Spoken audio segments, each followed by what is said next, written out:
આકાશવાણી અમદાવાદ વડોદરા પ્રાદેશિક સમાચાર સોનલ પરમાર વાંચે છે. રાજ્ય વિધાનસભાની 8 બેઠકો પેટાચૂંટણીમાં વિજયી થયેલા ભાજપના 8 નવા ચૂંટાયેલા ધારાસભ્યોને શપથવિધિ મુખ્યમંત્રી શ્રી વિજય રૂપાણીની ઉપસ્થિતિમાં યોજાઈ હતી. ગુજરાત વિધાનસભા ખાતે યોજાયેલી આ શપથવિધિમાં વિધાનસભા અધ્યક્ષ શ્રી રાજેન્દ્રભાઈ ત્રિવેદીએ આ નવા ચૂંટાયેલા 8 ધારાસભ્યોને વિજય મુહૂર્તમાં હોદ્દાના શપથ લેવડાવ્યા હતા.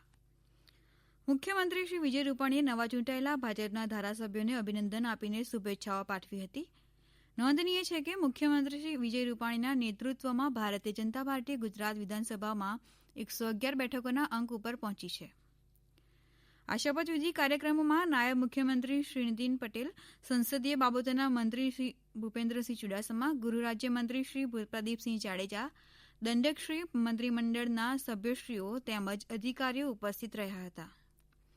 અત્રે ઉલ્લેખનીય છે કે તાજેતરમાં યોજાયેલી 8 વિધાનસભાની પેટાચૂંટણીમાં ભારતીય જનતા પાર્ટીએ તમામ 8 બેઠકો જીતી છે.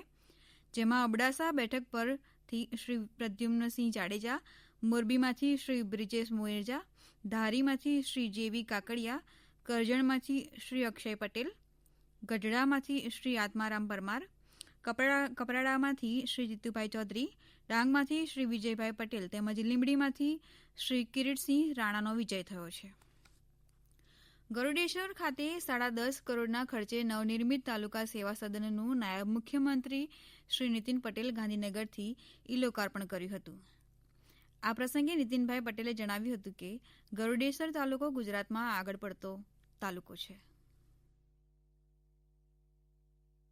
આજે ગુજરાતનો એક વિશ્વવિખ્યાત થઈ ચૂકે તાલુકો એટલે કે ગરૂડેશ્વર તાલુકો, જેની નામના ખ્યાતિ દિન પ્રતિદિન સમગ્ર ભારત અને વિશ્વમાં વધી રહી છે. એટલે આવનારા સમયમાં એ તાલુકો ગુજરાતના મહત્વના પ્રવાસન તાલુકા તરીકે, પવિત્ર તાલુકા તરીકે આગળ વધી રહ્યો છે. એવા તાલુકાની જનતાને, સરપંચશ્રીઓને, નાગરિકોને, કાર્યકરોને બધાને જ ખૂબ ઉપયોગમાં આવે.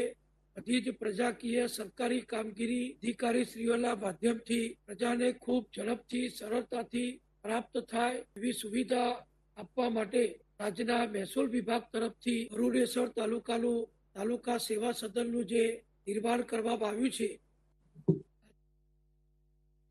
જામનગર ખંભાળિયા હાઈવે પર મોડપર પાટિયા પાસે કાર નદીમાં ખાબકતા કારમાં સવાર 2 મહિલાઓના ઘટના સ્થળે મોત નીપજ્યા છે. અમારા જામનગરના પ્રતિનિધિ જણાવે છે કે કારમાં સવાર અન્ય 3 વ્યક્તિઓને ઈજા થતાં 108 દ્વારા જામનગરની જીજી હોસ્પિટલમાં સારવાર માટે ખસેડવામાં આવ્યા છે. આ પ્રાદેશિક સમાચાર આપ આકાશવાણીના અમદાવાદ વડોદરા કેન્દ્ર પરથી સાંભળી રહ્યા છો. વધુ સમાચાર કોરોના અંગેના આ સંદેશ બાદ.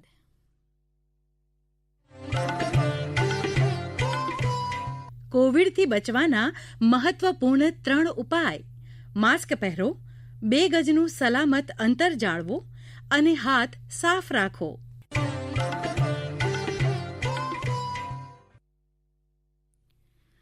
આજથી ભાવનગર જિલ્લાના તમામ જનસેવા કેન્દ્રો ખાતે ફરજિયાત કોરોના ટેસ્ટ કરવામાં આવશે.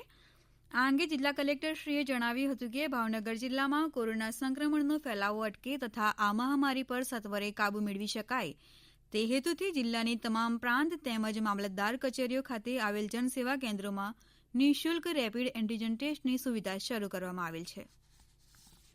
બોટાદ તાલુકાના ગઢડામાં આહિર શૌર્ય દિવસ નિમિત્તે કેન્ડલ માર્ચ યોજાઈ હતી. 1962માં ચીન સાથે થયેલ યુદ્ધમાં શહીદ થયેલા 114 આહિર નરબંકાઓને શ્રદ્ધાંજલિ આપવામાં આવી હતી. આ શ્રદ્ધાંજલિ સભાનું આયોજન ગઢડા આહિર સમાજ દ્વારા કરાયું હતું. શ્રદ્ધાંજલિ સભામાં મોટી સંખ્યામાં આહિર સમાજના લોકો હાજરી રહી શહીદોને શ્રદ્ધાંજલિ આપી હતી. દિવાળી બાદ આજે લાભ પાંચમના દિવસે અમદાવાદ શહેર સહિત રાજ્યમાં આજે મોટાભાગના વેપારીઓએ મુહૂર્ત કર્યું હતું. પરંતુ બજારોમાં હજુ કેટલીક દુકાનો ખુલવા પામી નથી. સોમવાર પછી મોટાભાગના વેપારીઓ પોતાના વેપાર ધંધાની શરૂઆત કરશે. રાજકોટ માર્કેટિંગ યાર્ડમાં દિવાળીના 6 દિવસના વેકેશન પછી કામકાજ શરૂ થયા છે. રાજકોટ યાર્ડમાં મગફળીનું મબલક 60,000 ગુણીની આવક થઈ છે. આજે હરાજી સાથે મુહૂર્તના સોદા કરવામાં આવ્યા હતા, જેમાં 800 થી લઈ 1,050 રૂપિયાના ભાવના સોદા થયા છે. દાહોદના કલેક્ટર શ્રી વિજય ખરાડીએ જણાવ્યું છે કે તહેવારોમાં શહેરી વિસ્તારમાં કોરોનાના કેસોમાં ઉછાળો આવ્યો છે અને નાગરિકોએ આ બાબતે સ્વયંશિસ્ત રાખવી ખૂબ જ જરૂરી છે. માટે નાના મોટા મેળાવડા ટાળવા જોઈએ, ખોટી અવરજવર ન કરવી જોઈએ અને તંત્ર અને સરકારની ગાઈડલાઈનનું કડકાઈથી પાલન કરવું જોઈએ. ભાવનગર મહાનગરપાલિકાના કમિશનર M.A. ગાંધીએ ભાવનગરના નાગરિકોને અપીલ કરતા જણાવ્યું છે કે કોરોના હજુ ગયો નથી.